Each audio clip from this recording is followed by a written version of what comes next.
Good evening, boys. How we doing? Not bad, mate. Episode 5. Yes, we're here. We're here, 5 episodes in. Can you believe it? And some of them dirty cop-out bastards said we won't last more than one episode, eh? No, that's it. After all complaints of putting after the Van Dijk stuff as well. Oh, dear. Just you two wait. Got some good features for you this time. I'm shitting myself. You're going to feel You've got really a nice awkward. smugger on your face, haven't you? Yeah, I'm really looking forward to it, actually. It's I kind of escaped this time, but it'll be my turn next time. Yeah, we'll think of something good, won't we, Dom? We'll get our heads together, mate. Too right, mate. Too right. How are we both doing, boys? We all right? How we doing after, kind of middle of 2 games, aren't we? We've got another one tomorrow. Yeah. 3 points and a clean sheet. I'm happy with that as well. Yeah, it's looking good at the moment, isn't it? It's, not doing too bad. If you think about where we would be if we were level in games and we take the 3 points tomorrow, it's 4th place. Can't complain at that. We'd have taken that all day long before the season started. Oh, yeah. Definitely. I'll tell you what, we made, at times the other night, I thought we're going to make hard work of this. And we had a few nervous moments, didn't we? Pickford saved us on a couple of occasions. But like I said, you'd 1-0, we got the points, that's the main thing. Big game tomorrow night, and then we've got, like I say, with them, that big one with Chelsea, haven't we? That's going to be huge, that, especially if they pick up a win as well. Are they playing tomorrow? They've got a big game, haven't they, tomorrow? Yeah. Against Liverpool, isn't it? So we could, so I say that, can both teams lose? We could do with both of them losing. We could do. Do you know what? I was so hoping Sheffield United would do them over. I was like, come on, Yorkshire boys, do them over. But it just didn't happen.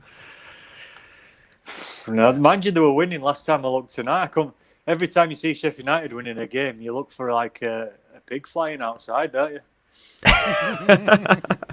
Do you know what?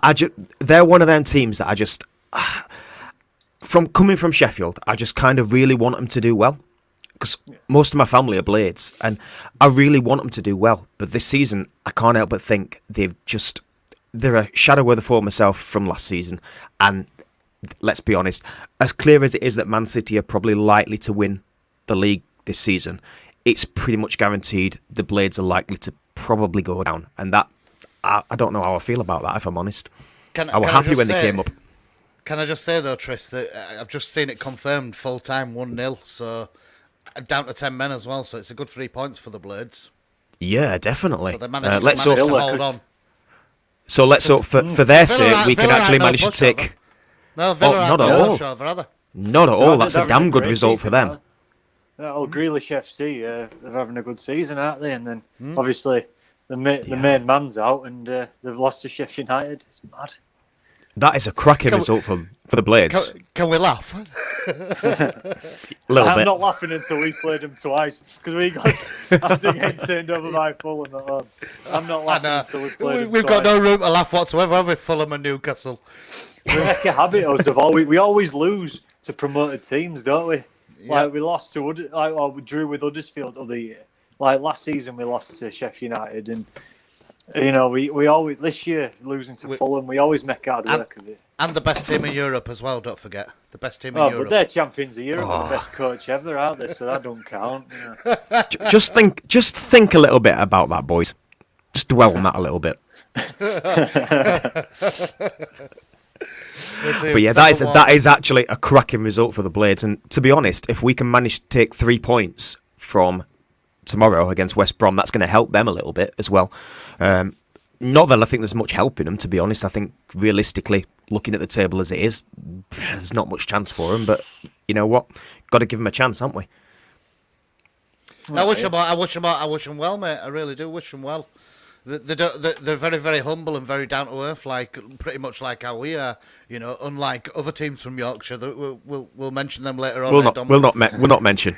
Yeah, but yeah, come on. They were the only team last season to actually manage to beat us at home with only 1 shot on target, and they still managed to beat us 2-0. What? That's some how has that happened? Own goal from Yerry Mina, and then one attack going down the other end, and they managed to convert that, and we absolutely battered their box constantly throughout the game and just had absolutely no end product whatsoever. Probably because they had Henderson in goal as well, maybe. He's a good keeper, isn't he? There was a bit of that, but there was also a bit of the fact that we were absolutely shite, in fairness. Last season. There's no excuse in that. Yeah. So what about, obviously, the last game on Monday? Everton beat Southampton 1-0. Hard-fought game. A win at home. That's got to be a positive, right?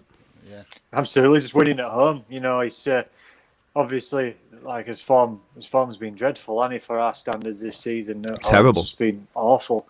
But like I say, a good win. I thought the effort by the players was fantastic, and you could see how much it meant to them after the game as well. That they were buzzing with that, and it shows that ambition's there to push on now. They're not just settling. You know, I think they really fancy a crack at the top four now, and I think that self-belief, like we've been saying week in, week out, seems to be growing, and let's just keep building. Let's keep this momentum. Let's keep riding this momentum wave while it's there. Yeah, definitely. Absolutely. My advice, I was going to say, my advice to the team would be to keep grounded at this stage, though, and don't think too importantly, because that seems to be getting us further. I mean, it weren't pretty against Southampton, but we got the job done, didn't we? And we got a clean sheet as well, and we won at home. So there's several positives we can take from it. But just keep their heads on the ground, because when they start thinking above the station again, that's when the wheels start to come off, isn't it? For us, I think. Oh yeah, massively. And if you think about pretty much for probably 75 minutes of that game, we were pretty comfortable. They never really laid a glove on us at all. And then that last 15 minutes was where we did a bit of an Everton. And, we started to kind of undo a little bit. And it got a bit nervous, I'm not going to lie. I was, kind of pushing a turtle out kind of thing. A little bit thinking, oh, God, we're going to end up chuffing, like, either drawing or, losing this in these last closing stages. But credit to them, they stuck to the task and they managed to do well. And Pickford had another cracking game as well. Yeah, he did. His distribution were fantastic as well, wasn't it? It were awesome. He's played very well. I thought, like I said, he seemed really. They put a lot of pressure on him, didn't they? Because they've got some big lads at the back, and they threw him forward for a lot of set pieces. And I thought he dealt with everything thrown at him, and he looked really confident. He looked really sure of himself, and that's the Pickford that. That's when he's in that kind of mood. He is top quality, isn't he? And he dealt with everything thrown at him, and he pulled off some cracking saves. So yeah, it was good to see. I'm pleased for him because he's copped so much flack, hasn't he? Even from us. Yeah, even from Blues have been on his back constantly, haven't they? Which they do. We're always boo boys, and we're always constantly picking on players when they don't have a good game. But he's come back from that, and that's got to be, a good thing. He's had two damn good games now against Liverpool and against Southampton. And if he carries on in that kind of form, especially with the Euros coming up, he's going to put himself in that window for Southgate to say, do you know what? I've stood by you so far. Right choice. And he has to as well, because he has to play well, not only to keep, obviously to keep his number one spot at Everton, but if he wants to be England number one, like you look at Pope, he's an outstanding keeper who's probably going to go on. He's going to go on to big things. I'm surprised one of the top clubs haven't been in for him already. I think he's one of the best shot stoppers I've seen this season. He's outstanding. And Henderson's knocking on the door as well, isn't he? Yeah. He just needs I think he's in with a shout. I think he's in with a shout myself, Henderson. To at least make the number 2 spot, or compete with Pope for it, definitely. Oh, yeah. Yeah, and I think that also actually kind of demonstrates the difference between Sheffield United last season and Sheffield United this season as well. Obviously, Henderson no longer there. Is that the difference between their great season last season and what they've achieved this season, which is next to nothing, potentially, going down? And it just but shows, when was the last time? You can't help but think that, can you? You can't help but think that at all. But no, it shows as well just how important reinvesting in the squad is, because Sheffield United had a great season last season, and they didn't bring in anybody of note this year. They lost arguably the best player in the keeper, and they haven't rebuilt properly, and they haven't gone again. And if you don't go again in the Premier League and keep improving, you're just going to get left behind, aren't you? The league is too relentless not to keep. Yeah, that second season syndrome, innit? Yeah. Oh, And it happens absolutely. to the best of them. It happens to the best of them, that, doesn't it? Second Oh, season syndrome. Too right. Let's hope it happens to Leeds next season. Nah, they'll be Champions League next year. Champions League minimum. Bugger that, they're winning Please. World Cup, mate. Yeah. They can go beyond. But yeah, I think, when was the last time we can actually honestly say, in terms of England keeper, we've had 3 genuine contenders to actually be that England number 1? I can't remember any time where it's been so close in terms of, consistency and stuff, where we've actually had 3 really quality keepers that could actually, represent England at the Euros, and every single one of them would deserve the place there. Yeah, we've had some shocking choices over the past 15 years, haven't we? We've had some stinkers. Calamity James. Oh, and the whole Calamity James. and the whole USA game debacle as well. You just think we've had some stinkers, but like you say, we've got a really good. They're all fairly young for keepers as well, which is good to see. They are, yeah. They're all very young for keepers. They don't normally come into their own until they're sort of mid-30s, do they? I mean, you look at, our keepers. Nigel Martin was fantastic when he came into his 30s, and he was brilliant for us. And that just seems to be the, keepers find the form a little bit later in the game. But we've actually got 3 young keepers which can represent England at the, the highest level. And probably all of them deserve it. Yeah. It's going to be hard to, like I said, it's a great decision for Southgate to have. You look at that number 10 spot as well, and how many quality number 10s there are in the Premier League, and it's a great thing he's got where he can. But like I said, he's going to get some stick whoever he leaves out, because there's some real quality out there, isn't there, at the moment? It's good for England point of view. Yeah, and I think that's the problem, isn't it? No matter what a manager chooses, there's always somebody on social media that will disagree with it and can voice their opinion that X should have been picked before, Y, and that's always something that's always going to happen. And that's a bit of a sad thing, because right now, looking at that England squad and thinking the wealth of players which are coming through, the young players as well, we're not quite there yet. And being realistic, are we in with the chance of actually getting that European Championship? Probably not, but there's a lot of potential there, which is a lot better than what we've had in previous years. I'd say we're not far off as well, mate, because you look how Germany's form and Spain. I don't think they're the sides they have been. They, in the recent Nations League games, they've looked appalling, haven't they? And Yeah, they have. For the calibre of players Germany have, they've thrown out some shocking performances. I think Holland are much improved, aren't they? They're looking quite exciting. They've got some. They've sacked off Coleman though, haven't they? So what do you expect? It's always going to improve, isn't it? Do you want to hear a funny? I'm going to say, do you want to hear a funny factoid about international football? By the way, about the England team. Yeah. This will take you by surprise. No, honestly, this will take you by surprise, because I'm talking about a former Copite as well. So you'll find this quite interesting. Emil Heskey scored 7 goals for England, right? So think about that. He scored 7 goals in an England shirt. Rene Higuita, the Colombian goalkeeper, scored 8 goals for his country. in a similar amount of caps as well. Were you the one who used to What the take hell? penalties and free kicks and that? Yeah, he took some set pieces. But he used to come into the box for corners as well. He was a bit of a fox in the box at the last minute, was Higuita. And it caught him out a few times. I remember Italia 90 with Roger Miller. That was funny. Would you rather be a fox in the box or a donkey in the box? Oh, definitely a fox. Oh, definitely. Emil Heskey, God. You kind of, even though he was a fellow Copite, you kind of really wanted him to score in an England shirt, didn't you? He got that will. I don't remember actually supporting any Copite in an England shirt as much as I did Emil Heskey. Just like, go on, prove him wrong, lad, go on. But he never did. No, that's half the problem. Apart from the free, though, he always has that one night in Germany, doesn't he? The one night in Germany. Yeah. He just scored 1 goal or Bless something. him. He did. Yeah, I think he was the one. I think when Owen got a hat-trick, didn't he, in that one? Yeah. Yeah. Good game, that. Good game. There you go. Michael Owen, another Everton fan as a kid that turned to the dark side. There's so many. And So many. Rush broke my heart so many seasons, and yet Rush was an Evertonian as well. Yep, Ian Rush, One Steven Fowler, Gerrard. fan as well, by all accounts. Yeah, as a kid. Spitty Carragher. Spitty Carragher, Slippy G. Manaman. G, yeah. Yeah, McManaman. So many.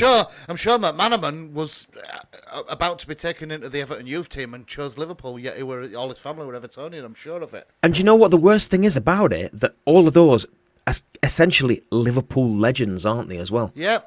That's Liverpool legends, and from us, yeah. You know, it just kind of shows, are we, you know, a prospect for them? Did they go to, you know, at the end of the day, went to Liverpool, didn't they? And, you know, have done great things at Liverpool. And they didn't get Tony Hibbert, though, did they?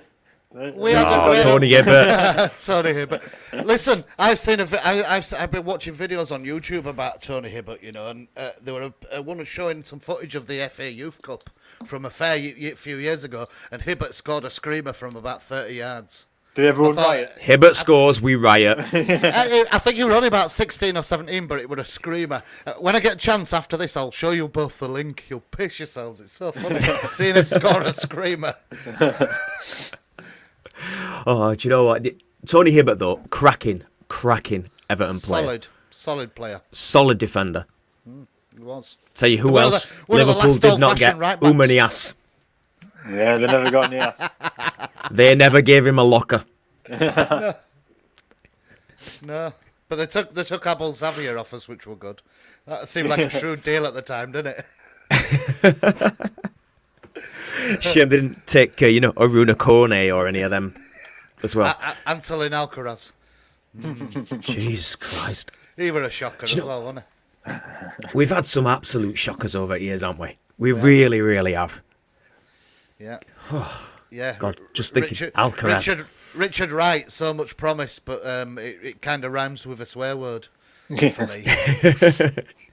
Had a couple of damn good games, though, in an Everton shirt. Did he really? You're right, what you said. He had great promise. It was literally like a couple out of, like, not many. No, and he did have to compete with Nigel Martin, who was an absolute, you know, stalwart between the sticks.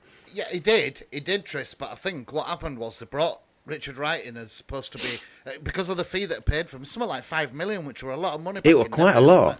Yeah, massively. They brought him in because he was promising England player and blah, blah, blah. He'd played for Ipswich. Did he play for Arsenal at this point? Did we buy him off Arsenal? Yeah, I think we got him from Arsenal. Yeah, we did, yeah. So he got him from Arsenal, and Arsenal were touting him to be the next best thing. And then when it didn't work out and things, we turned to somebody called Steve Simonson and paid even more for him, and he never hardly played for us either, did he? You know? And he was constantly changing his fucking contact lenses. Yeah, a number of times he had to go off at pitch to change his contact lenses. Like 3 times in the games he played for us. Never helped him much, though, did it? Comedy gold. I remember. But at least he weren't colourblind.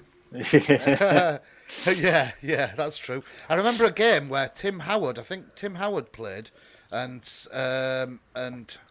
who was it? There was somebody else. Tim Howard injured himself in the warm-up for the game.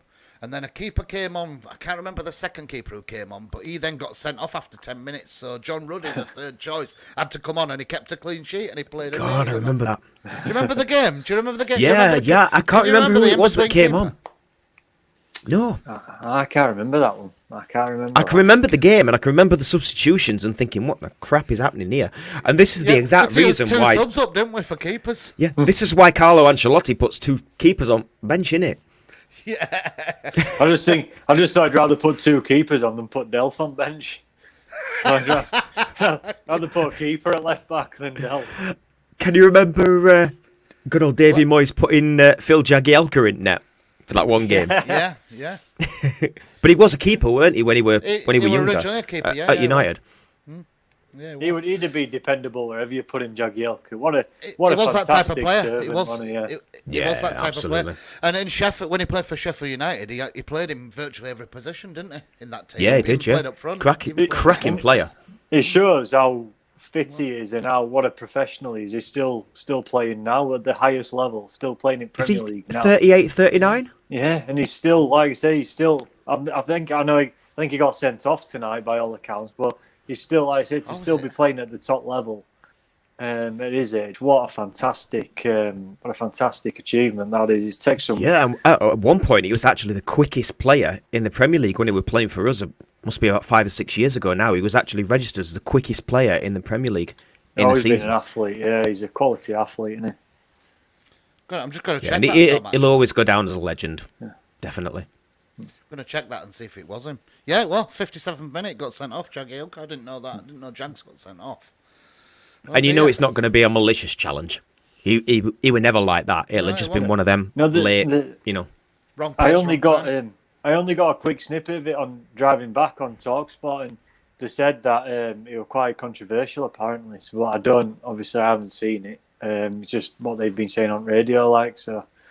Yeah, it's a shame. Like I say, you always want to see Jagielka do well, don't you? He's yeah. I He's back at his boyhood club as well, isn't he? He's living the dream. He's knocking on the door of 40, just like me, and he's still playing at the highest level. Who can fault him for that? Absolutely not. Absolutely not. If you get anything past 31 years old and you're still fit enough to play, then you're on borrowed time as a player, aren't you? Then, and the more borrowed time you can get, the better. And if you don't do that, now. I think it's changing now. Like you look at a lot of players, they're still doing the business, aren't they? Well into the 30s now. Like I know Ronaldo and Messi, they're exceptions, because they're just freaks. But like even you look they're just at animals, aren't they? Them. Yeah, but you look at like people like Milner, and I know as much as he's as a Liverpool player, I don't like giving any Liverpool player credit, but he's super fit, isn't he? And he can, like I say, he comes on and he still does the business when he comes on in any position. And players like that, Gareth Barry did it, didn't he? He played well into his 30s. David Weir, Richard Goff. Yeah, like Richard Goff. It's a shame we couldn't have got him for longer, because what a player. Oh yeah, what a servant, yeah. And speaking of players that hit 31 and lost a bit of pace. Absolutely. Although, that said, probably the best player when he actually returned to us in that season, which wasn't great for him. But remember that screamer from halfway line against West Ham? That hat trick, he scored a hat trick in that game as well. And it were against Moyes, wasn't it, I'm sure? Wasn't it against Moyes? Yeah, and now he's Derby manager, is that right? Yeah. Mind you, though, he came back to that play. Season he had. He were horrendous. Like the whole team were in turmoil, wasn't it? It was just horrendous team season. was terrible. Management was awful, and Rooney, daft as it sounds, even at the age that he was in the twilight of his career, was probably arguably one of our best players. And he scored more goals than anybody else, and yet we still pushed him out. I mean, eventually he left because he didn't feel like he was wanted at the club, which is a shame for somebody who came through our academy. No. I'm sure it was Big Sam who, he stopped playing him, didn't he? And good old Bisto tits. And do you know what? I always had the hopes in my mind that he'd stay with us for a couple of seasons, maybe be a super sub or impact sub for the second season, and then go into coaching in the youth team. That's what I thought our plan was. Yeah, imagine, somebody like, I know he's never really been an Everton legend. He's always been a Man United legend because that's where he won his trophies. That's where he still knows the Everton way, though, doesn't he? He's come from he's an Everton fan. Old. Wayne Rooney wears Everton pyjamas. That's all you need to know.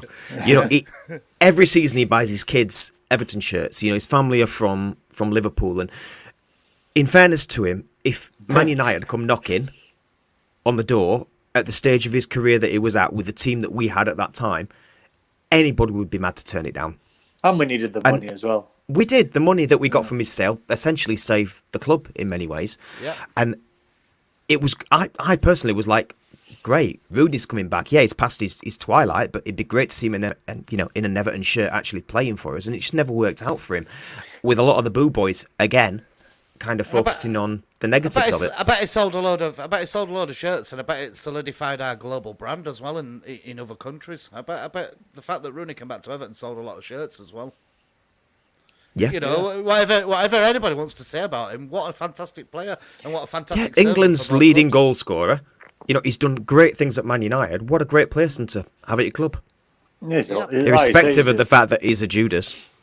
Yeah. Well, if you listen to some people, I've forgiven him. I've forgiven him for that. I really have. He's one of them players that I have forgiven for it. But you can't. I'll never forgive Nick Bambi or anybody like that. They can go balls. but Rooney, because Nick Bambi's from Hull, he has no connection, does it? To the club, really. Well, it's all in it.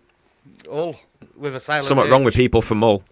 It's a bit like people from Leeds. Yeah, you're right. I won't dear. be able to leave house after you've said this. Now I'll be like, you lot are ones who've been slagging off Leeds folk. Sorry, next time we'll get a Leeds fan on as a guest and see if they can kind of redress the balance, because the vast majority of Leeds fans that we know are delusional. I've got a better idea. Bring 3 on. Then it's equal. Do you honestly think we can actually find 3 Leeds fans that aren't actually delusional? No. Well, It's going to be hard enough finding one. To be fair, though, if you went to Elland Road 5 years ago, you won't find 3 Leeds fans in stadium before Boy 6 years. When they were getting like 15th to 20th in Championship. Good call, Dom. Good call. Living the dream. Living the dream. Big club and all that. We're getting 15,000 or something, weren't they? And then suddenly they all turn up again when they get on a roll. Yep. Glory supporters. They were all like Chelsea, Man City, Man United supporters for a few years, and then they went back to Leeds, didn't they, when they got into Premiership? Without the at least they were like a glory support with no glory, weren't they? With no trophies and that. It's like Do you know the thing that makes me laugh the most, Dom? You know, you talk about you listening to TalkSport and stuff. Whenever I'm driving around and I've got TalkSport on in the car, they'll say, I'm going to bring on Lee now, he's a Liverpool fan. And always it's, all right, mate. Well, I think Liverpool. Yeah. And you think, what? Yeah, of course you're a Liverpool fan, mate. Yeah. Is that how Norwegians talk? I think so. That's the best Norwegian impression ever. Whenever they bring an Everton fan on, 9 times out of 10 they're Scousers. But I don't hear any Liverpool fans. Fucking A, Liverpool. They're always from London, aren't they? It's like, from Sussex, we've got so and so who's a Liverpool fan. He's like going on like as if he's like right involved in club, and it's like, yeah, I'm sure you are, mate. Yeah, of course you are, bud. That's what I always say. I always say it to myself when I'm driving as well. I just take my radio and go, yeah, of course you are, mate. Yeah. And we're sat here like Everton fans from Yorkshire, you can't be fans from anywhere else. It's all right to be explained hypocritical, mate. It's all good. We can be hypocritical. We're not hypocrites though, mate. We've still supported Everton from a young age, regardless of where you come from. Yeah. I'm talking about your Steve from West Sussex or whatever. He's probably that were a Man City supporter before. Yeah. Exactly that. And half of them now are like losing the Reds because they're not going to win title this year. Next season they'll be Man City supporters. Yep. Absolutely. Hey, would it be funny? They might even slip out of the European places soon. That would be even funny. Yeah, it's possible. Fighting for qualification for Europa League. Like I said, it'd be. I've just got a feeling they'll get it right, but it'd be fantastic if they didn't. I really, like I said, it'd be great. Like I said, I hope we could do with them getting a point against Chelsea. Just so, obviously, we beat Chelsea, then we go above them. But yeah, it's. They're the only team that whoever they're playing, you just always, even in Europe, and you think should you root for English team? No, can't do it. It would be a travesty though if they didn't with the quality of the team that they've got. With respect to them, though, they have had some amazing European games, whether we've liked to admit to it or not. But, I mean, against Milan, when they went 3-0 down at half-time and they came back and beat them on penalties, what an amazing final that is. Just a shame that it was Liverpool, but I can't deny that they had an amazing game, and it was a lot of it down to Steven Gerrard grabbing them by the scruff of the neck and pushing them forward, wasn't it? It worked well for us as well, because obviously getting 4th spot, they go win Champions League, we have to qualify, and then we get Champions League. That just sums everything up, doesn't it? That just sums up. That just sums us up. Yeah, it was just bad. It were all bad timing. But, I mean, they weren't even going to give us a shot in the first place, whether they had to go to an arbitrary panel, didn't it, to be discussed, because they were saying, well, you can't have 5 teams. So what they said was, right, instead of you going through to round 3 or whatever it is where you go when you finish 4th, we had to go to the first round and go to we went to Villarreal, didn't we? And apparently, when they were all sat there in the cinema, in the training thing, Mikel Arteta just went, oh, no. And he straight away said, we don't want Villarreal. Yeah. And then we came out and drawn against them. So yeah. Of all teams, we could have got like a Scottish team or something, couldn't we? Azerbaijani team, that'd have done me. Yeah, and then we had to go. Or anybody from the French league that's not, like PSG. Yeah. Oh, we say that though, but PSG aren't in first at the minute. Tris. Lille are actually leading it at the minute. That makes a change. It does make a change. It does make a change. It won't be like that by the end of the season, I promise you. No, anyone below like second is like, playing Queen's Arms from Leeds. I don't think they've invested enough in the squad though of PSG, have they? I don't think they've spent enough money. I think they need to. I think they need to sign a few players, don't they? Yeah, I think they should buy Moise Kean off us. Well, we'll He's swap banging him in for Mbappe. fun. I said just swap him and Mbappe. I think that's a fair swap. Oh, throwing Neymar as well. Do you know what? On that one, there's been some figures touted around between 22 and 25 million for him. Do you not think that's a bit low? I think we should be asking for a little bit more for him. I've seen some higher figures as well. There was one figure, and it's probably a bit speculative, but there was one figure banded around between 60 to 80 million that Everton have stuck on him. Yeah. See, that's probably a bit much. speculative. That's too much. That's far too much for somebody that cannot do it in the Premier League. But that said, he is absolutely banging them in French League, isn't he? 45 million is quite a sensible thing. I think that's in the middle. Yeah, I think that's. Do you know what? I'd be happy if we actually got the money back that we actually invested him in the first place. He's never gonna be happy at Everton. He's just not cut out for Premier League. Good player, but just not. Is that including the season's wages for warming the bench then? Throwing an extra 10 million for Big Dunk subbing him off when he subbed him on.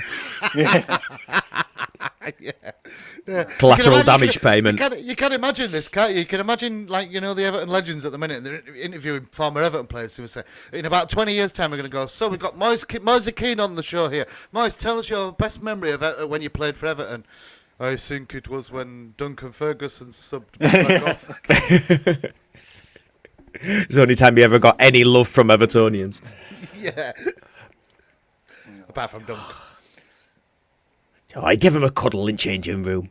Wrapped his arm around him and said, just didn't even look. Don't worry, mate, you were just shit. Turned his back, didn't he? Turned his back to him as he walked down the tunnel. To be fair play to him, he's gone and made a go of it, hasn't he, at PSG? And he's doing well in Champions League, and fair play to him. He's with us now. I think he's a burnt bridge. I can't ever see him in an Everton shirt again, and I just think best thing to do. Let's cash in while he's had a good season and move on. Premier League's different gravy, isn't it? It's completely different playing situation to the other leagues, pub leagues in France, for example. They just don't fit in at a club. Some people just go to a club and it just doesn't work. And like I say, obviously, it got my back up in first lockdown when you're having house parties and things like that. And it didn't paint the club in a good light then, did it? And I just think being late for training, being late for meetings and stuff like that, which happened when you were at Juve as well. Yeah.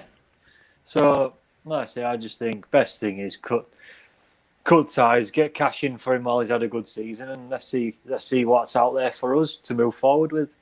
It's not as if Ancelotti ain't going to be able to attract good players, has it? Especially if we've got a bit of European football to offer him as well.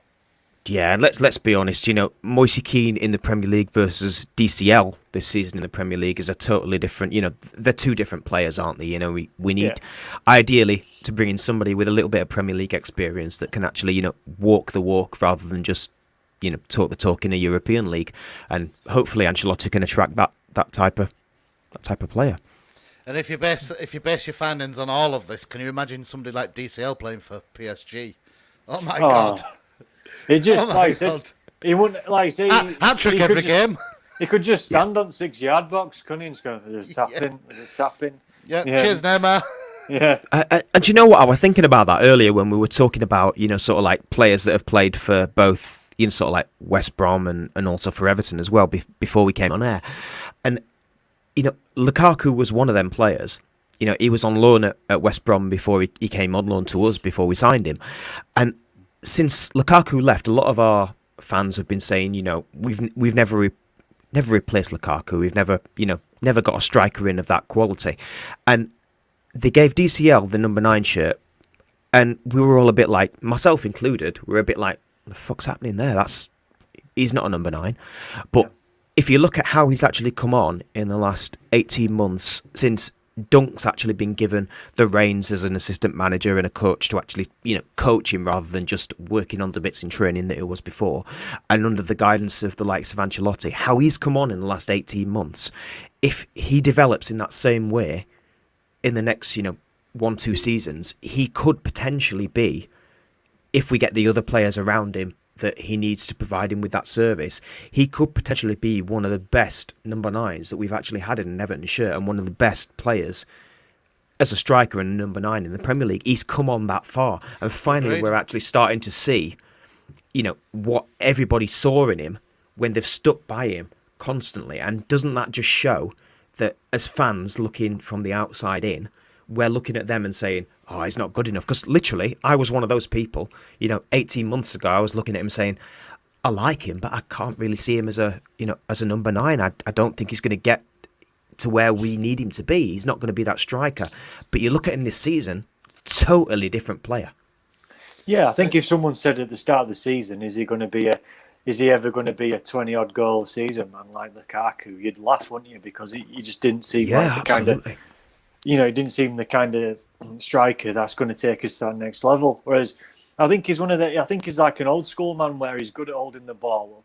He's never, I can't ever see him scoring from outside the 6-yard box, but if the service is good enough, then you don't need him to, do you? He's good in the air.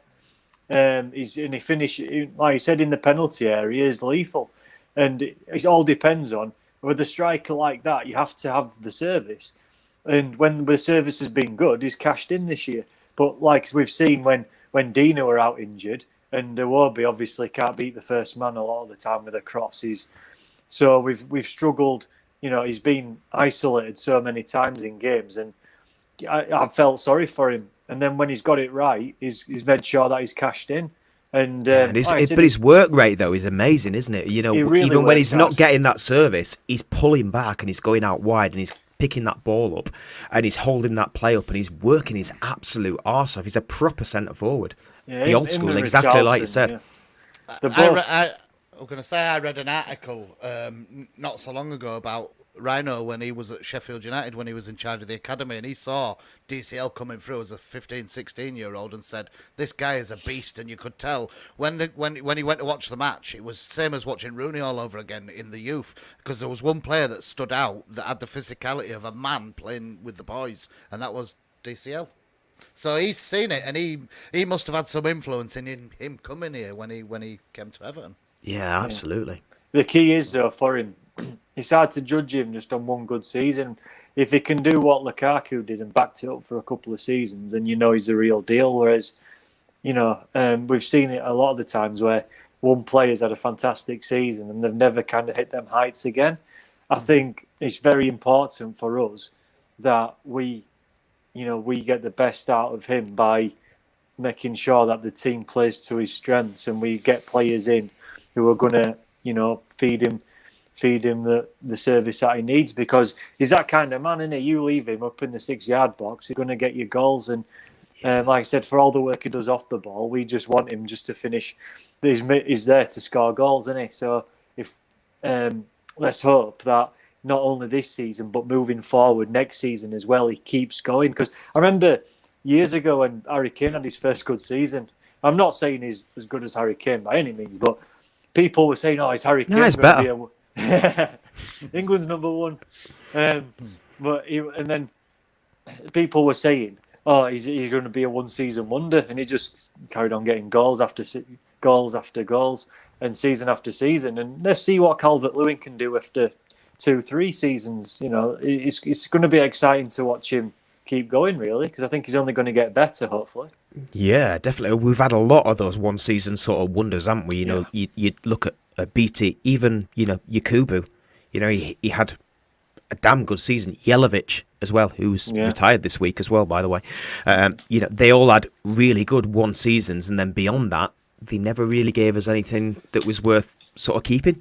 If you want to go even further back than that, Peter Beardsley scored 22 goals in his first season, and then, like you say, I think his legs had gone that time there, and he ended up getting shipped off to Newcastle. And Mo Johnson, another one. And not many people talk about Mo Johnson. He had a fantastic first season when he came. Yeah, but again, he were another one-season wonder. He didn't fulfil his promise, and he was like one of the best strikers in Scotland at the time. We got him sort of while he was in his pomp still. So. Yeah, I'm kind of hoping, because we've developed him, DCL, that hopefully we'll stick with him. You know, and Yeah, I hope hopefully so. we can guide. And I hope he sticks with us as well for the, That's, you know, that's a very good point. that's the really, really yeah. important thing, because there are going to be the likes of Man United, you know, the big teams which are knocking on the door saying, we want him based on this one season. Let's hope What's he the- is willing what's to the stick with score? us. What's the score with his contract at the minute? Does anybody know what contract he's got? Not a clue. I Be don't interesting remember, to know whether they offer him one now. Like you say, you'd think, like you say, Man United would be sniffing around because with Martial as their number 9, you know, I'd rather have Minan up front than Martial. Like, he just puts no effort in at all, does he? He's just a waste of space. And I think United, you know, they get someone like him, especially with the pace they've got with Rashford and Greenwood going forward. I'm not trying to sell him to United by any means, but I think he would. Someone like him would fit their system very well. But obviously, you know, stuff like is not going anywhere. Yeah, I just really hope he himself doesn't see that the grass is always greener on the other side, and actually takes a look at the people that he's come up with, you know, the likes of, you know, Barkley and you know, a few others, you know, to mention. I just hope he really commits to us. I think a lot will rely on what Richarlison does, and we really need to get some European football this season. Otherwise, Richarlison may end up, you know, Possibility of looking elsewhere. Richarlison going, yeah. They did say that He said that last season, didn't he? Yeah. Well, the thing is, he hasn't, you know, he hasn't been dishonest or anything, has he? He's openly said that he wants to play in Champions League, and you can't blame him. You can't knock him. You can't Not knock at his all. ambition. Can't Can't knock knock him for being ambition. ambitious. But like I said, if we want to keep good players and we want to attract good players, we have We have to offer come up them- to their yeah. level ourselves, don't we? We have to step our game up to their level that they want to be at, rather than let them go to somebody else. Why don't we be that team that they want to be at? You know. Exactly, and you want to, you know, like you say, you want to make, especially with the stadium coming in the next 5 years, or you know, you want to make it a team that, like I say, is such an attractive proposition. What we don't want to do is be the team that keeps players, you know, seemingly hold them as hostage. Like look at Zaha at Crystal Palace. You Or could, being a feeder club, which we have been guilty of in the past. Of course, I we know, have. Yeah. we know Southampton are Liverpool's feeder club. We've worked that out now, haven't we? But I mean, we've been a feeder club to so many other teams in the past, haven't we? Yeah, frustrating as well because Especially Man United. Man United had that relationship where Sir Alex could just click his fingers and our best players would go to him, you know? And then when them players were past it, they'd sell them back to us. Yeah, exactly. And he'd think he'd be doing us a favour, but I mean, in actual fact, in some cases he did. Tom Cleverley maybe not, but Phil Neville was a great servant. Tim Howard, another great servant. Tim Howard, exactly. So we did have a few good ones off it, but we didn't, you know, there's some forgettable ones as well. By the way, boys, check your comments because somebody's saying good evening to us tonight. So good evening to last week's guest, good evening. Mr. Jeffrey Hunt. Good evening, Jeffrey Hunt. To the main boxing sponsor out there. Awesome. Shall we have a little bit of fun then, boys, with our sort of new concept, our little new feature? What do you think? Go on, man. I'm I've even skeptical done- with this screen. I've even done a little video for it.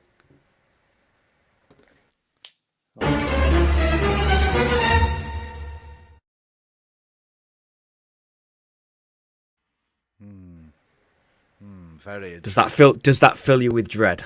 Yep. I feel like I'm on a game show on TV. It's a little bit like that, to be fair. So it's a bit of a debate sort of thing, if you like. So I'm going to give you on the screen a couple of there's 6 statements in total. What we'll do, we'll flip a coin. I'm going to dig into my my little jean pocket here and pull out a coin which has probably been in there since about March last year.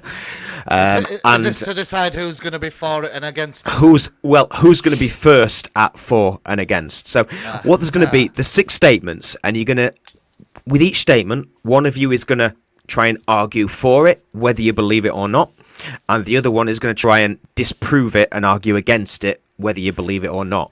So it's not about whether you actually do believe it, it's about trying to justify the statement. So this is where it gets funny. So I'm going to say, who wants to call first? Who wants to call? Because I can't. Oh, gentlemen, thank you. I'll have heads, please. Heads. It is heads. Heads. Choose carefully. So that means the first person to try and justify the statement that will pop up on the screen in a minute. You've got 30 seconds each, boys, to actually try and justify or disprove the statement. So first person will justify it, the second person will try and, kind of argue against it. So the person arguing against it gets a little bit more time, chance to figure out what the arguments may be. Are you ready? Mm-hmm.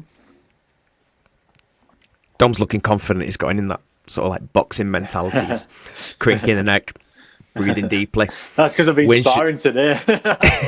Wayne's just looking a little bit scared. Yep, I am.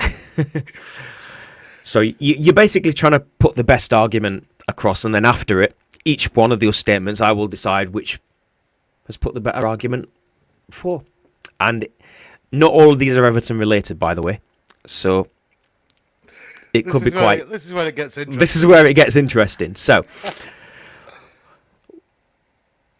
first up, so Dom is going to argue for this. So your 30 seconds, Dom, starts now.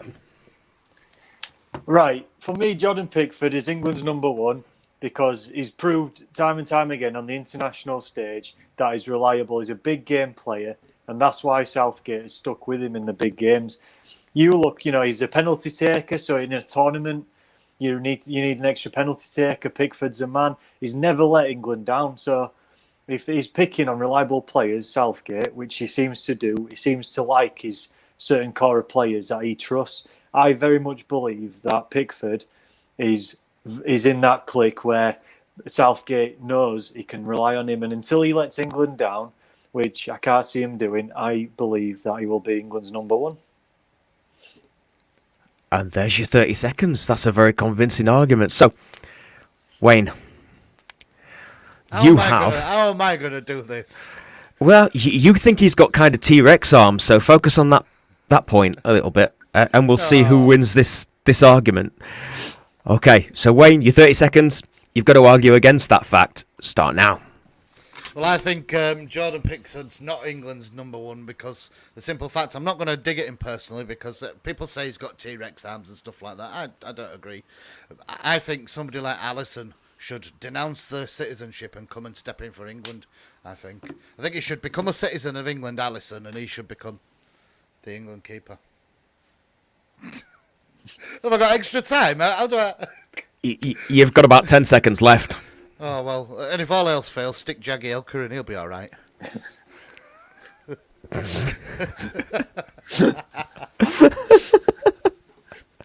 You gave a really hard one to start with there, mate. Yep. I'm sorry, you were on the kind of losing side to that one. I'm going to give Dom a 1-0 on that one. Just because you mentioned the shy, and that's an instant sort of loss. So, statement 2. So we're going to flip it around. So Wayne, you are going to go first on this one to try and justify the statement, followed by Dom trying to argue against this one. So, this could be interesting. So Wayne, your 30 seconds starts now. No doubts. Absolutely 100% gonna. Manchester City will run away with this. They're showing lots of conviction. They're not bottling any. I think it's 22 straight wins they've had now. Absolutely unstoppable. They're like a runaway steam train, honestly. So there's absolutely no doubt in my mind that anybody is going to beat Manchester City to the Premier League title this season. There you go. Oh, with a few seconds to spare as well. So, Dom, next up to argue against that point. This is going to be quite difficult, actually, given the situation. So, Dom, your 30 seconds, they start now. Well, I think it's crazy to just assume that Man City are going to win the league just because they're clearly ahead at this stage. I think you look at the Christmas period, and Man U had the league wrapped up in January. So, they'll have something to say about that. I can. All it takes is a few injuries. Say Diaz or Cancelo, the key defenders get injured. I think we've seen with other certain teams that if certain defenders get injured, the season can just fall to pieces. So who knows if a Manchester United goalkeeper wipes out Ruben Diaz, the season's done, and then this is just going to crumble. So I believe that Man U are going to target Diaz, take him out the game, and then Man U are going to win the league.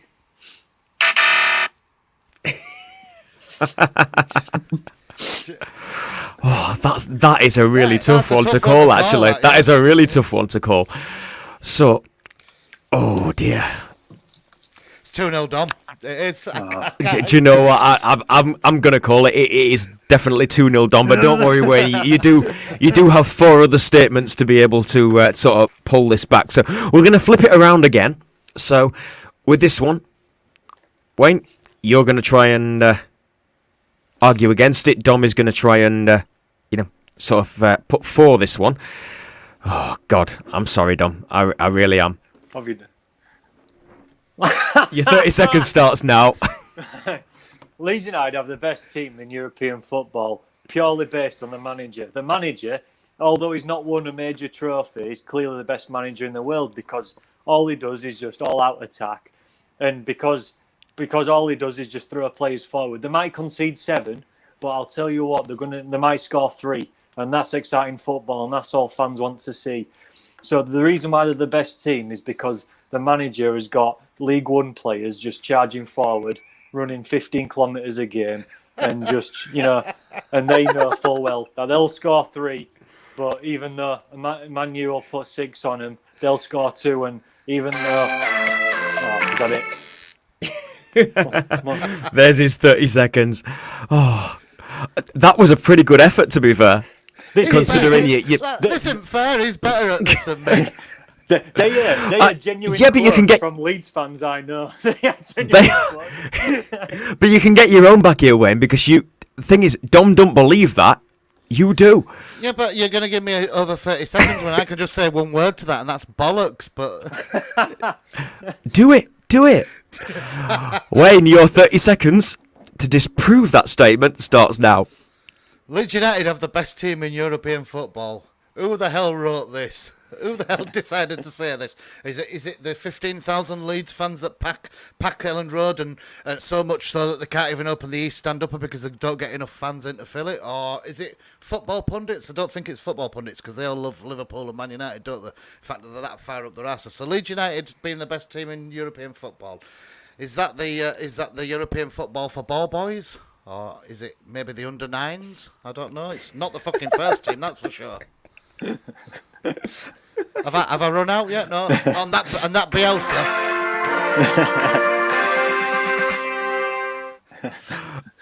That is a nice little... I'm sorry, it's 2-1, mate. It's 2-1. It's 2-1. Oh, dear. But I really do have to give Dom credit for that, for actually trying to justify the fact that Leeds are the best team in European football. I could not have done that. It's just literally like spilling the crap that they spout to us. Yeah, exactly.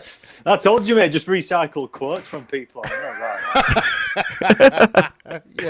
Well, it is about to flip, so obviously Wayne has to promote this point and Dom has to sort of argue against it. So, Wayne, your 30 seconds for this one start now. I'll tell you what, they were hard done by in the derby, weren't they, Liverpool? I mean, they had all them players out injured. Poor buggers. I mean, Virgil, for God's sake. Virgil, he'll probably never play again. He'll never play again. You know that they should change... He's dead! Do you know what? They should change their anthem from You'll Never Walk Alone to You'll Never Walk Again. That's... pain in my heart. Pain in my heart. They should have... Them 2 goals, I mean, they were both offside, weren't they? And we had 6 players out. They had 6 players out of the team that were really important to the title push last year. They had to bring in some reserves, like Firmino and Alisson and and players like that. Them players that didn't really shine last season. Very good. Oh dear, I almost believed that for a second, and then I realised I actually know you. So this should be a little bit easier on Dom. Yep, go on, so Dom, both barrels. That's it. Make it good, mate. Your 30 seconds starts now. How any cop-out can even contemplate arguing that they were hard done by in the derby when they literally had every opportunity to win that game. They just couldn't score. They absolutely froze in front of goal. We were in their heads rent-free. They did not have a clue in front of goal. We bossed it. We absolutely bossed it. And I'll tell you what, that was the change in the guard for me. We're taking over. Liverpool is no longer a red town now. It's all The city now is blue. Merseyside is blue. We've taken over. That's it. They're done. They're not even going to get. They could finish bottom half of the table this year. Like, you know, all the Norwegians are coming to be blue fans now. So that's it.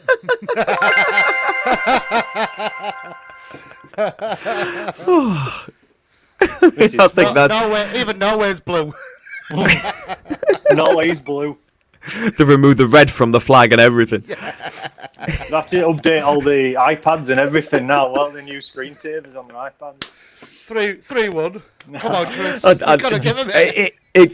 It's kind of fallen a little bit easy for him there, and that's definitely 3-1 on that one. So this one should be a little bit more to people's liking, I think. Yeah. Oh, this has amused me greatly, I'm not going to lie. So, Dom has to try and promote this. Oh, Christ, sorry, Wayne.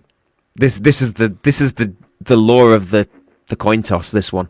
Oh, bollocks. Good luck on this one. So, Dom, try and justify at this point.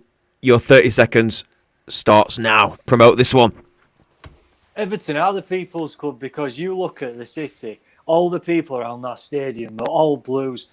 Most of Liverpool is blue. It's a proper, they look after their own, from the players coming through the system all the way through. It is a people's club. The fans feel part of the club.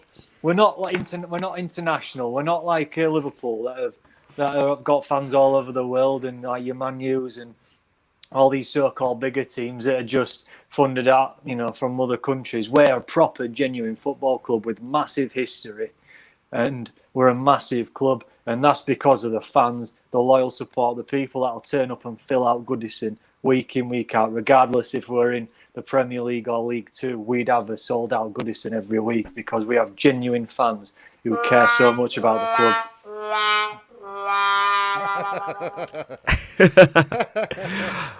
Oh, God. I'm looking forward to this one, Wayne. I really am looking forward to you trying to disprove this fact. This is awful. Do you know what? I've got palpitations thinking about how you're actually going to do this. Easy. I actually feel really bad because you've ended up on the shit side of every single one of these questions pretty much so far. So, Wayne, you've got to disprove that fact. Your 30 seconds, it starts now. Everton FC are not the People's Club. The Fahad Moshiri and Bill Kenwright's club, and don't forget it. We have the Fourth Reich here at Goodison, and we have all our stormtroopers set out on the touchline there waiting. We run like a dictatorship.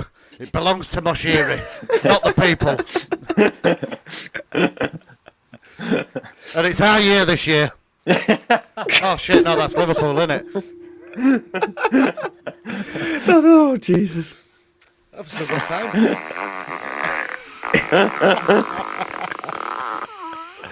Oh, dear. That possibly was one of the hardest ones, actually. Did I come out fighting, though? You came out fighting. I've got to say, it was much easier for Dom to have the upper hand on that one. So, because of the difficulty on that one, I'm going to call that 3-2. Just because of the brazen balls of it. For the year comment, that did it for me. That was and it's our year. What about it's not the People's Club, it's Fahad Moshiri's club. He owns it, doesn't he? Not the people. Facts are facts, mate. Can't argue with facts. Yeah, exactly. So this next one could flip it on its head. It could be a win for Dom, or it could be a draw in the first time of doing this. But either way, I think it's a win-win because I'm pissing myself. I'm not going to lie. So, Wayne, you are up for the final question, for the final statement, to try and justify this statement. Your 30 seconds starts now. Dominic Calvert-Lewin can become the best striker to pull on a number 9 shirt for Everton. Yes, absolutely he can. Absolutely. He has all the qualities we talked about earlier with him holding up the ball. He knows where the goal is. Yeah, he doesn't have to be outside the 18-yard box. He knows exactly where the goal is. He works hard. He's worked hard to shun all his critics, by the way, that everybody, not everybody's been on his side all the way through his journey, but let's hope he beats the second season. If he does, he'll become prolific and he'll go down in our history books. Most definitely. Definitely.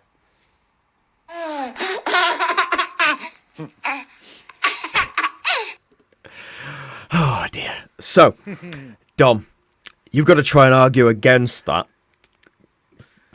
for the draw. Is Wayne going to beat it? And you're not allowed to mention Stuart Barlow or Brett Angel either. Or Bakayoko. Oh. Dom, 30 seconds. Starts now. Well, I just think it's a ridiculous statement to make when we've had Sandro wear the number 9 shirt. And for me, Sandro was the greatest number 9 I've ever seen in an Everton shirt. Like what he did really went unnoticed. Not because he didn't do anything, he just went unnoticed. So for me, the best player I've seen is Sandro. So Calvert-Lewin would have to spend the next decade scoring 30 goals a season to get anywhere near his record. So, like I say, you look at what he's achieved for Everton, Sandro. You can't say, and no one's going to come close to that. So for me, it's an absolute, it's a redundant statement for me.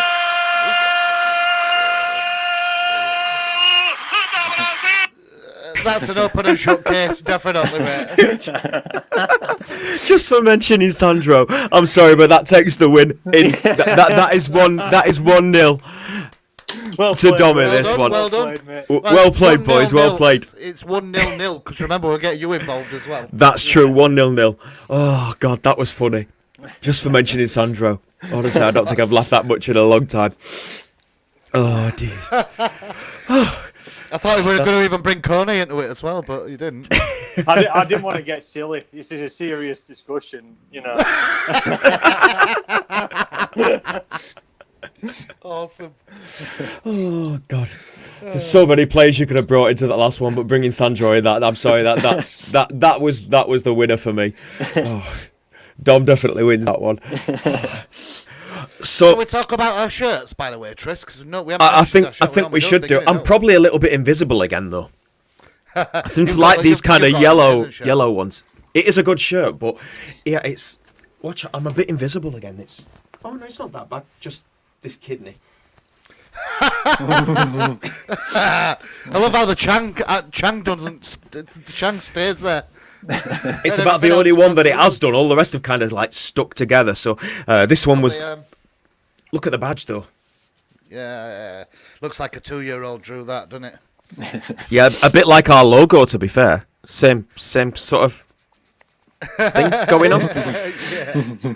But yeah, I think we spoke about this before we actually came on air, didn't we? And about we must be one of the only clubs to actually kick off so much about a badge being so absolutely terrible.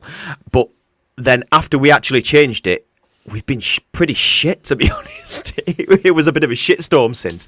So was this actually a little bit of a kind of good omen, really, with Bobby Brown shoes when we changed it, and then we changed it back and it all went to shit? Yeah. And I like the badge. I like the badge that Dom's got. That just reminds me of the good times. That does. That yeah, badge that's what I like, the old school stuff, and I'd love it if we went. Obviously, it's good to have the tower on, but I like the. Do you know something? We've got 3 different kits, 3 different manufacturers, 3 different badges, and 3 different sponsors. How amazing is that? We couldn't have picked that, could we, tonight? Amazing. And I think this one was the. It sure is a Hafnia FA Cup '84. Andy Gray just smashing the ball through the keeper. Yeah. And I think this one was literally one of the only ones that we actually had Nike for, weren't it? Just that season. Two seasons we had. 2 seasons in total, yeah. And the only time we've ever actually had Nike, whereas with Umbro and Lecoq Sportif, we have actually gone back to them, a couple of times throughout the history and stuff, and that's. They're like awesome. I've got to be honest. I like ex-girlfriends, aren't they? We went back to I absolutely, I do love the Lecoq Sportif ones though. They always seem to bring back that sort of that white collar, that dip, and that's pretty iconic for me because that's when I kind of became an Evertonian. So the Lecoq Sportif kits, like I say, I really like them. I think any sports kit they do, whether it's you see some in the French Rugby Union as well, and they're really nice kits. I think they're very stylish at how they go about it. When you talk about rugby kits, Dom, what's that one with the symbol of the bird? I like that. They make rugby kits. I think they should start making football kits, or more of them anyway. Symbol of the bird. It's the symbol of a kiwi, I think, or something like that. And they do the rugby, some of the rugby league and rugby union kits. What do they call them? It's not Under Armour, but it's a similar kind of company. Oh, right. I think. obviously being a Wigan rugby fan, as is Hummel, same as Everton. Is it? Yeah, it used to be ISC, didn't it, for Yeah. quite a while, Yeah, and then obviously changed to Hummel as well, like we have. Yeah, I'm trying to think which other. I'm just googling it now. Yeah. I'm googling it now. Oh, yeah. I can't. The symbol is the symbol of like I think it's a bird, a kiwi or something daft like that. Here's where we find out it's actually just a French like kit with a cockerel on it or something. Yeah. No. Bird logo. Oh, it's hard when you try and type something in Google, isn't it, as well? Yeah, be careful what you pop in there. You really don't want to be popping like in bird logo. Rugby birds. Yeah, that could be. Canterbury, that's it. Canterbury. Canterbury. That's who it is. That's more rugby union is Canterbury. It's I like the stuff. I mean, I'm just looking at the Republic of Ireland or the Ireland rugby shirt, and it looks amazing. It is like a bird, isn't it? Like with 3 circles, and the bird is like the shadow inside it. Inside the circles. I think they make nice kits. Yeah, they like I said, they do. I don't really watch much union for my sins, but like I said, the Canterbury are big in the rugby union scene, I think. Yeah, it's definitely a bit of a sort of union side of things. We don't talk about that. Is that the dark side? That's dark not side. That kick and clap rubbish. Yeah. We talk about proper rugby where you sort of actually get stuck in and actually break a sweat. Yeah. Oh, hang on a minute. Right. Let me see. Let me have a look at the latest results on Premier League, actually, because Man United are playing, aren't they? Crystal Palace at half-time, 0-0. But that's exciting.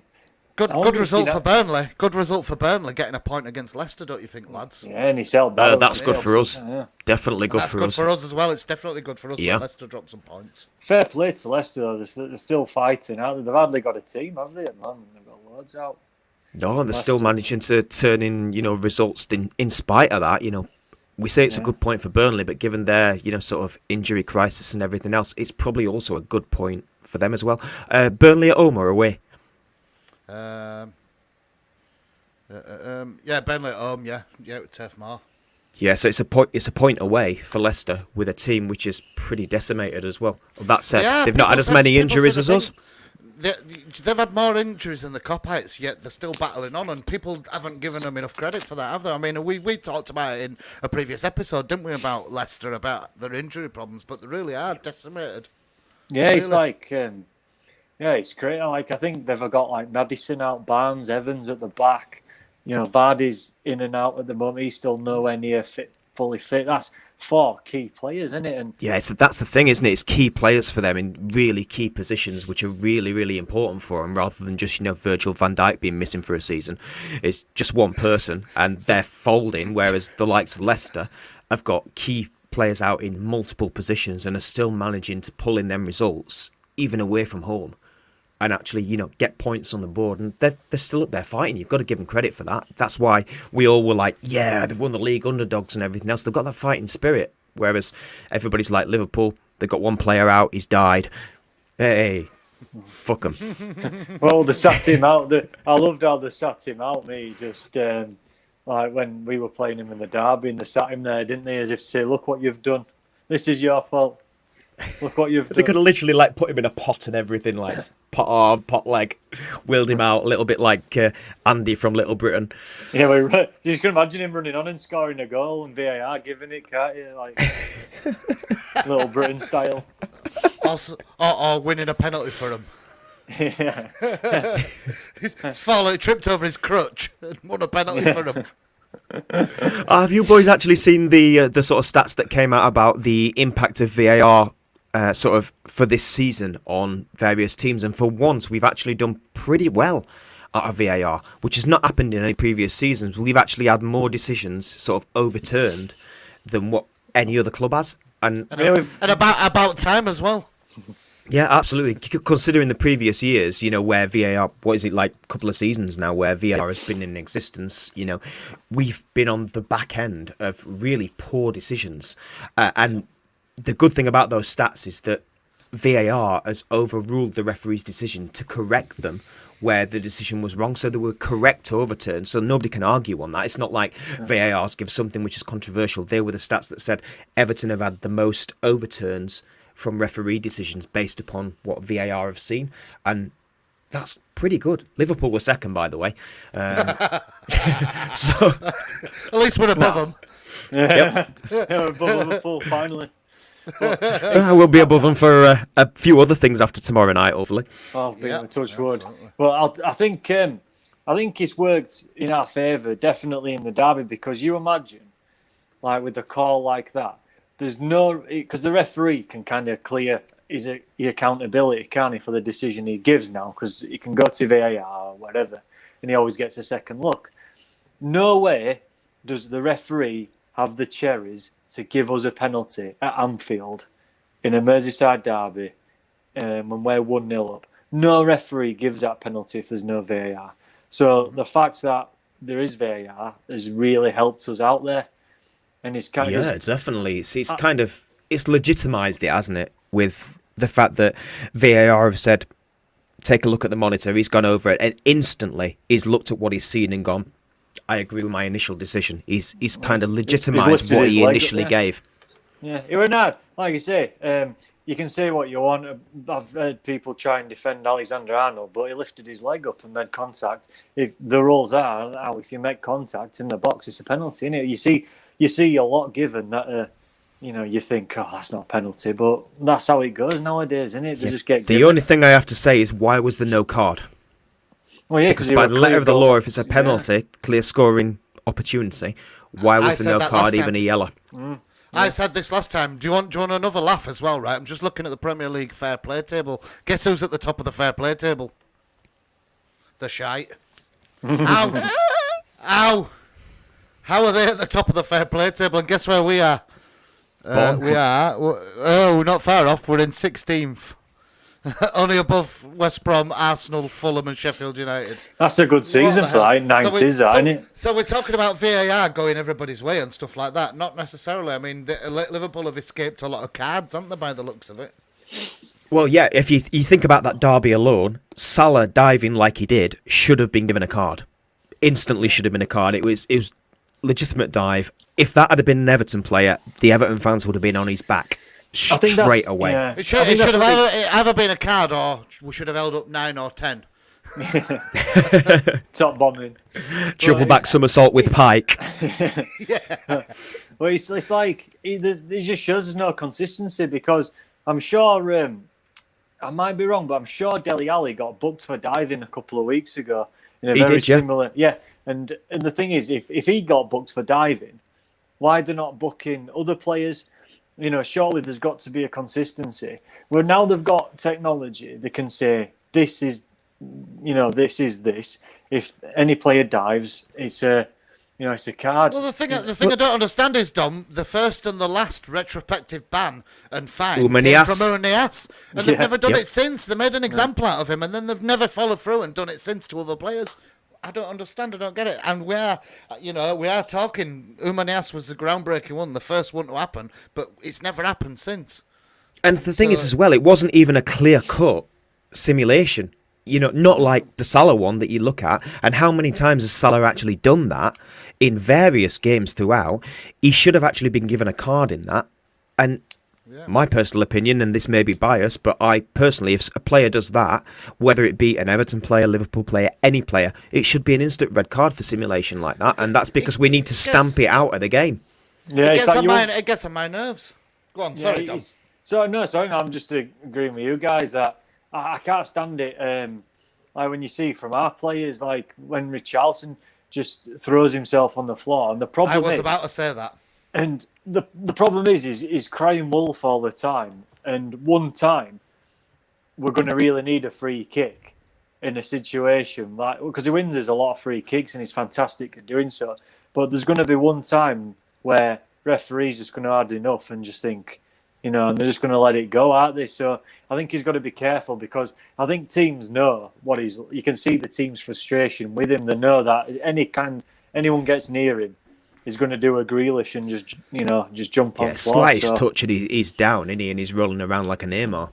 Can I tell you what? The one thing about Richarlison now is he's making a bit of a name for himself on Twitter now, isn't he? Have you seen some of his responses to stuff? It's just wind him. I'll tell you what, he's the ultimate. He's absolutely mint, isn't he? Just triggering people. I mean, it's like... I'm assuming it's not him himself. I'm assuming he's got somebody doing his social media for him. But he'll be telling them in Portuguese or Spanish. Is it Portuguese? I think he speaks Portuguese, doesn't he? Portuguese. He'll be telling them in Portuguese what to write, and they'll be putting the equivalent in English up on. It's the little comments like. Yeah. Can you imagine if Big Dunk had have had social media like Instagram and Twitter back in his day? Man. Good God, it'd have been brilliant. Especially after that Villarreal thing where the referees penalised him for doing exactly what Richarlison does, you know, in terms of his jumping and his high arms. And they learnt from that, didn't they? And that's why they sort of penalised him. They knew what to expect from him straight away. Bang, card. No goal. But several can you imagine would have been torn then. Definitely. Oh, it'd have been brilliant. You should give Big Dunk Instagram and everything else and just let him loose. Because Carlo's got it, hasn't he? But he's very reserved and very calm. Whereas, should just give it to Big Dunk and just let him free for all. Problem is, though, someone would slag him off and then wake up in middle at night, tied up, and if him just sat next to your bed on like a chair like that with a mask on, just like, what are you saying? Arm round the throat. Can Take it back. Can you imagine if he'd have had Twitter at the time that the burglars broke into his house? Can you imagine him taking a photograph of him sat on one saying, "Caught one of the bastards"? Yeah. He'll put a poll out, say, "Shall I chin him?" Yes, no, don't know. Can you believe though that we were actually talking about that, and then literally the week after, there's Ancelotti getting his house robbed as well? Oh no! Like I say, somebody's going to get whacked for that. Somebody will be wearing concrete boots at the bottom of the Mersey. Yeah. Probably under Bramley Moor. They're probably getting ready now. You know where they're going to put. That's the first corner brick. The bastard that tried to burgle Ancelotti. They took something though, didn't they? They did steal something, didn't they? Did they take a safe or something? I don't know. Like I said, there are all sorts of. The problem is it's hard to get a genuine story online because there were different. Some people were saying that they were robbed at gunpoint, and which I think's you not weren't even true. in. You weren't even there. No, and others saying they were just like a opportunistic smash and grab and that. So I don't really know. I don't know the details. And in another stories, they walked in and the alarm literally went, "You've really fucked up here, pal," and they just left with nothing. Yeah. Oh, yucks. So we've got another game tomorrow. After literally 3 days after the Southampton result. So it is the return of Bistotic. Yeah. So I know Wayne was quite keen to talk about players that have also played for West Ham as well as Everton. So what have we got, boys? West Brom. Sorry, my fault. It's because I'm looking at something from a couple of weeks ago and I'm thinking... Sorry, Hammers. West Brom. Let's not talk about David Moyes and West Ham. Fuck that. West Brom and Everton. So what have we got, boys? Players that have played for both teams. Andy Gray, one of them. People, that's a surprise to a lot of people, that. It was a surprise to me, actually, when you said that. I'd forgot about that. Some more obvious ones like Anichebe, Mason Holgate spent a time on loan there. While he was Kevin Campbell, Gareth Barry. Yeah. Yep. Rom. Yeah, Lukaku. What's his name? Defender. Played at left back. What's his name? Julian Lescott. Yeah. Yep. What about managers who have actually managed both teams? Bistotic. That's it, isn't it? I can't think of anybody else. Mind you, does Bilic count? Because he obviously, when he were obviously played and managed, didn't he? So yeah, I guess so. Yeah. I guess so. Yeah. Nobody else I can think of. There's not many. No, not that many overall. Not that many at all. No. Just trying to think. Anybody else? Said it each, didn't I? Yeah. Big Vic, super sub. Where is he nowadays? Is he retired now, or is he still playing somewhere? Last I heard, he was in China, I think. Playing in China. You see, he still seems he's always commenting on Everton's social media and that. And he still seems Still Evertonian, yeah, I think he is. Because, Yeah. I mean, say he's a product of the youth system, isn't he, as well? Didn't James Vaughan also play for West Brom at some point after he left us? I'm going to check now, mate.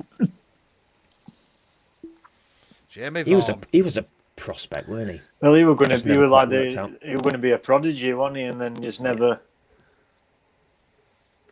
Is he still the youngest? James Oliver Vaughan. Is he still the youngest ever Premier League goal scorer? Because he broke. Because Rooney got his record broken by James Milner, and then literally like a week after, weren't it? It was. Yeah, and then I'm sure Vaughan broke it. No, he was a blue nose. He was a blue nose though. He played for Birmingham City. Huddersfield Town, Crystal Palace, Norwich, Derby County, Leicester. Bit of a journeyman, really. Bury, Sunderland, Wigan Athletic, Pompey, Bradford City, Tranmere. He's played. Oh, well, there you go. Played for Tranmere as well. Played for the other good Mersey team. The third best Mersey team. Everton under 23s and Tranmere. I just hope Liverpool stay up next year, because it'd horrible for them to go down, wouldn't it? And then we lose Merseyside derby and that. Can you imagine? It's tragic. No, but I think a more realistic prospect is them not getting Europa League even. But there's serious talk, isn't there, at the moment? And I don't know if it's just paper talk, but about Klopp actually leaving and then being replaced. And the daft thing is, Steven Gerrard is the one which has actually been touted as a replacement. Have they not learned anything from the Chelsea sort of Lampard saga and stuff like that? I personally hope it fucking happens, because it'd be hilarious. Do you know what? They're going to let it slip, aren't they? I disagree a little bit, because for all everybody's ills and stuff like that, Gerrard did used to single-handedly win games for Liverpool. Absolutely. By the scruff of the neck, and maybe he's got that same mentality installed as a manager. Still an Everton fan? The jury's still out of it. The jury's still out with it. You can't 100% say it. And I mean, I know I shouldn't be defending him or anything like that. I do have a soft spot for Rangers, but I have a soft spot for Liverpool at bottom of my garden. But even so, I think if he's got that same mentality he had as a captain for Liverpool, you can't deny it, boys, no matter what you say. Problem is, Lampard had an amazing CV as a player. He were a leader, wasn't he? And something just didn't work out. As much as Gerrard, though, could you put him up against Gerrard and say that he was a better leader than Gerrard? He won everything, though, didn't he? But is he a manager? That's the difference, isn't it? Is he that managerial? You look at the likes of, people said that, Bobby Brownshoes was a great manager. Marco Silva was a great manager. Ronald Koeman's got great, CV in that respect. When they came to us, shite. You put Duncan Ferguson in charge for 2 games. Fucking brilliant. We win 2 games in a row. Put Ancelotti in charge, and that's a different quality. I guess it comes down to, are they managerial material to take Liverpool from where they are right now to, which at the moment is reigning champions. You see, can they pull them back to where they want to be? Notoriously, clubs don't have a lot of patience with players and with managers, incoming managers, whether they're legends or not. But I think with Gerrard, they may give him a bit of time. I think if he does get the job, I think they may give him a bit of time. But the problem they've got is, like I say, if they get 2 seasons out of Europe, how much money is that going to cost them? And how many players are going to want away if they don't get Champions League 2 years in a row? And will it also destroy Arsenal all over again, won't they? And will it destroy, the legacy of Gerrard as, a Liverpool legend? And let's be honest, he is, even though he started life as an Everton fan. He's a Liverpool legend. I'm just going to keep reminding him of that. He is a Liverpool legend, and he's done fantastic things. For you could say Liverpool. the same. You could say the same where Dalglish is concerned, though, because he hit the ground running, didn't he, when he was manager, and he came to the end of his playing days while still the manager, and then on the touchline, amazing. Got Liverpool Liverpool were head to head and toe to toe with us all the way through the 80s because of Dalglish mainly. I think it's pretty hard in management. I think it's a lot harder than being a player where you can't skip levels. And it's harder to predict as well, isn't it? It's harder to predict who's going to be good and who isn't. I just don't think you can say managing in Scotland where there's literally 2 teams and then the rest are just pointless. Yes, but there is there is that added pressure as well, Dom, as being the one team to be good. Would you want to take the Celtic manager's job and try and go toe-to-toe with him? I wouldn't. That's for sure. Well, the problem is... If you don't win, you get sacked for coming second, and it irritates the hell out of me, that does. Yeah, but it's an interesting one, because I just think that league, like, you look, the standard's absolute pony, innit? It's so bad. And, like, Celtic, like, Rangers are doing well in Europe, to be fair. You've got to hand it to them. They're doing well in the UEFA Cup and that. But I just think you look at a job like that where you're literally playing teams week in, week out who are so bad. That doesn't really test your tactical. You're never coming back and trying to, win games that are tough. It doesn't really get tough, does it? You look at what Graham Sourmess did then, I suppose. So you could use that as a benchmark, because he was really good at Rangers and then came down to England and were absolutely garbage. I think if you take sort of like the Everton sort of Liverpool side out of it, as a football fan, I genuinely do have respect for Steven Gerrard for what he's achieved. I do. In a Liverpool shirt and also in an England shirt as well. From a football fan perspective, taking the Everton side of it away and the fact that he's a Liverpool legend and everything, I wouldn't want to see somebody like Steven Gerrard, who has a very good reputation overall, apart from his slipping, which we all take the piss out of. But aside from that, he had a very solid career with a club. He played in an England shirt and put in some cracking performances. Good. I wouldn't want to see him go the same way as Lampard did, because they didn't give him time. And it's that, do we take a legend as a player, thrust them into let's be honest, Liverpool is a top managerial job for any manager. Any manager will want it. Do we thrust them into that type of job too soon and them end up completely destroying that reputation that built up as a player over many, many years? And that's exactly the same thing that's happened to Lampard with the tainted chalice at Chelsea. Is this the same unwillingness that some of the fans have, and I think quite a high percentage of the fans have, for not letting Dunk anywhere near Everton? Is that the same thing? Because he's been at this club for a long time, and usually when you get sacked, you don't generally go back down into the boardroom, into the backroom staff, do you? You just go, you leave the club, and I think Dunk's scared of that happening. So I think that Dunk and a lot of fans. It's on my mind. I would be petrified to see Dunk go that way. But I do believe though, if Gerrard took over the Liverpool job, like you say, I do think the fans have been more inclined to give him time, because I do believe they are more. The fans would will him. The fans would will him to do well, wouldn't they? And they'd be on his side totally. I think with Chelsea, it annoys me because as a club, they've got very short memories. They were like 30 years ago, they were nearly going bust, weren't they? And they were nothing, were they? Absolutely nothing. Second division team in the 80s as well. Yeah, they were absolutely. They've gone from nothing to this demanding club. But they've just got to realise how lucky they've been spoiled, aren't they? Chelsea over the past massively. They've been over the past 16 or so years. They've been spoiled, and I think the older Chelsea fans would be a lot more realistic in terms of giving managers a bit more time, whereas I think the younger generation of fans now are just like, oh, we haven't won a trophy in 6 weeks. See you later, pal. It's a business as well, isn't it? And that's the mentality. I was just going to say that. I was just about to say that they've spent a lot of money on that and they want the money back quick. And they're not interested in the long term. And the same thing can be said about the Glazers as well. They're not interested in the long term. They're interested only in what they can get now. But it's funny, because with Chelsea, Werner now, he's not improved since Tuchel's come in, and Kai Havertz, who's meant to be the next Muller, and I was excited about him. I was excited about Kai Havertz.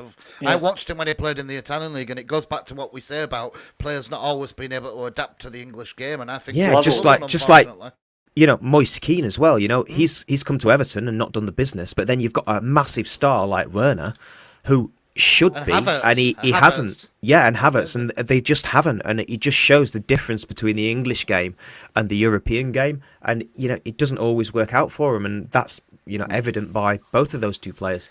I think they're taking a gamble every time they dip into the continental market myself. I think they really are taking a gamble, and they need to.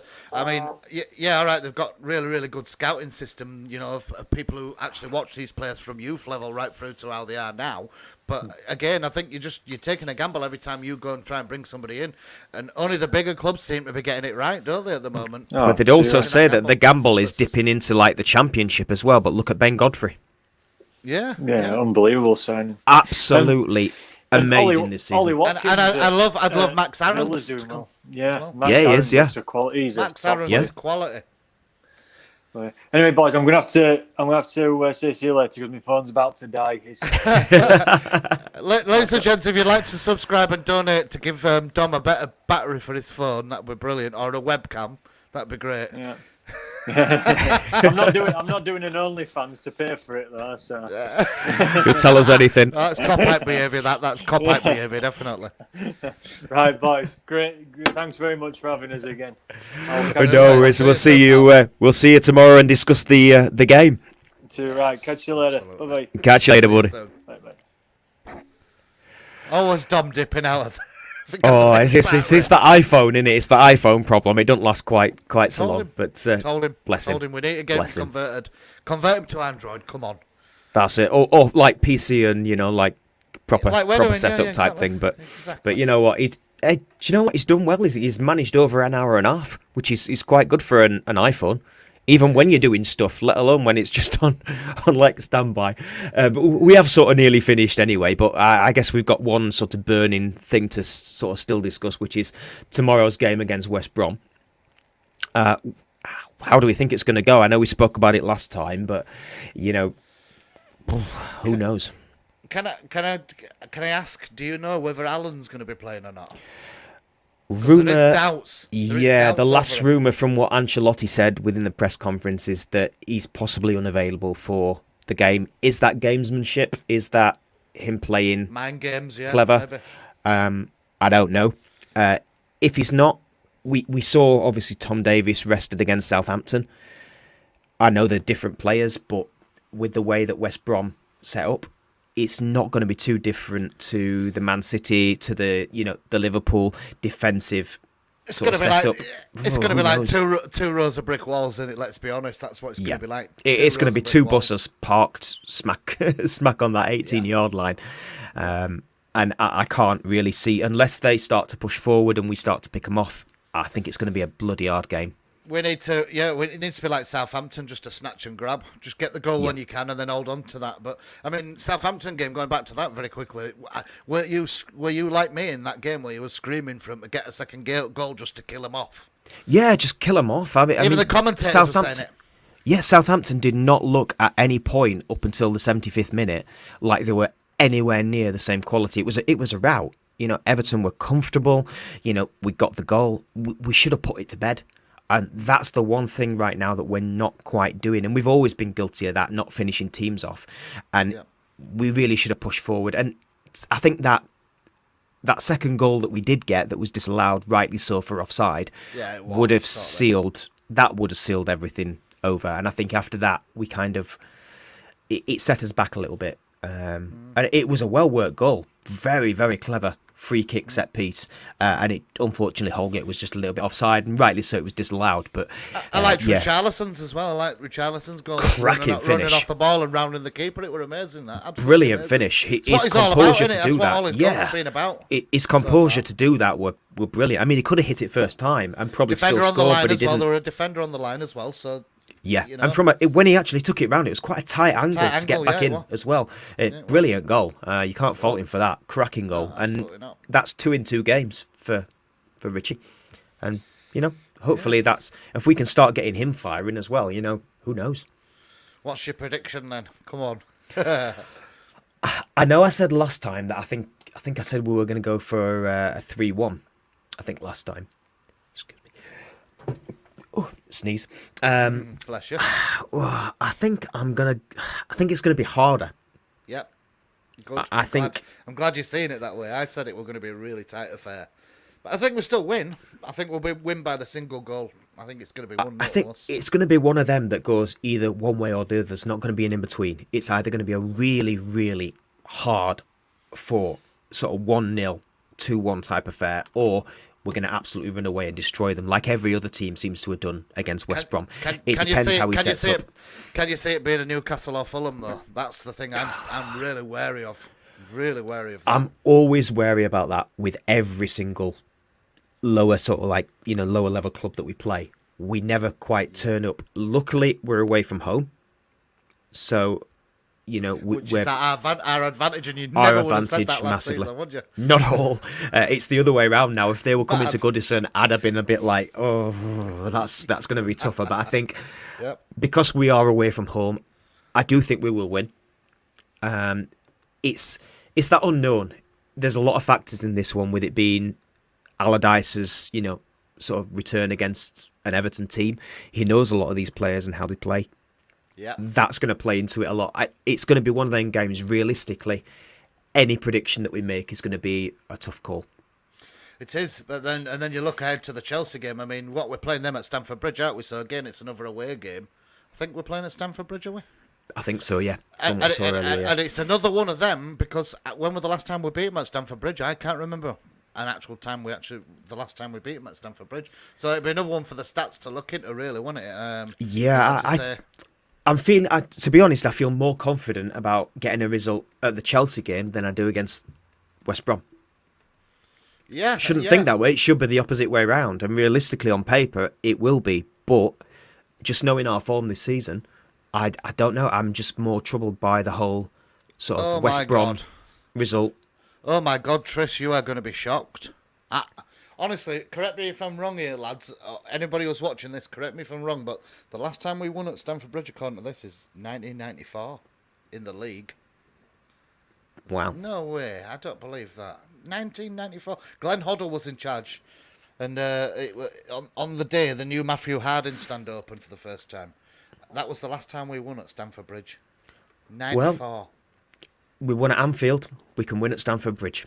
Exactly. Plus, it's also Ancelotti's return to Stamford Bridge as well. Yeah. So, it's another one of those where there's a lot of things at play. There's no crowds in at that point as well. It completely changed the dynamic. And I think that crowd perspective for the likes of Goodison, even Anfield as well, likes of Bramall Lane as well, they've played a massive part in the results and what's happening, because they are, that's a tough their place grounds. To go to win at Bramall Lane when they've got fans in. When they've got the fans in, it is a very tough place to go. Anfield's the same, Goodison's the same. It's quite similar in terms of architecture to Goodison as well, isn't it, Bramall Lane? Yeah, even St James's Park as well. They rely on the crowd in there, and it completely changes the atmosphere. And that was showed with the Everton games, where we did have those 2,000 fans in, apart from that one result, which was we just didn't turn up. But it does give the players a lift, and it's great that we can actually start to look forward to that coming back again. It's going to change everything. It is. Let's go and change some history. When we go and play Chelsea, let's win for the first time since 94.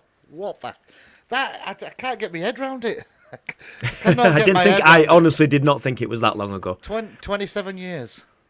That is mad. That's more than Liverpool, with Anfield victory at 22 years, and that was tragic. We've won the FA Cup since then, for God's sake. You know what I mean? That puts it all into perspective. And what's worrying is that particular season in 94 was the one where we literally scraped by survival by the skin of our teeth as well, and that was the last time we actually won at Chelsea.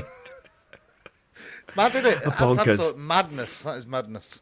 Well, we need to change that. We've never been, we've had some good performances against those so-called sort of top 4, top 6 in more recent years, and we need to change that away from home as well. What better chance to do that than this season, when we're actually playing really well away from home? Everything crossed, mate. Everything crossed. Let's hope so. I hope the next episode we're having something to celebrate here, because, like you say, once the momentum gets lost, that's it. We tend to go in a bit of a lull, don't we, and lose a couple. We do. We dip, and then it takes us a while to come up. Yeah, exactly.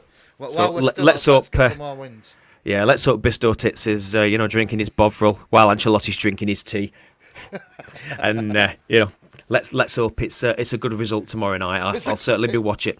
It's a goal. I know we were actually planning on sort of like maybe potentially doing sort of like a live watch or whatever for tomorrow night, which we can't do obviously because of availability and stuff. But maybe when it comes to the Man City FA Cup game, we can do it. Oh yeah, I'm up then. for some of that.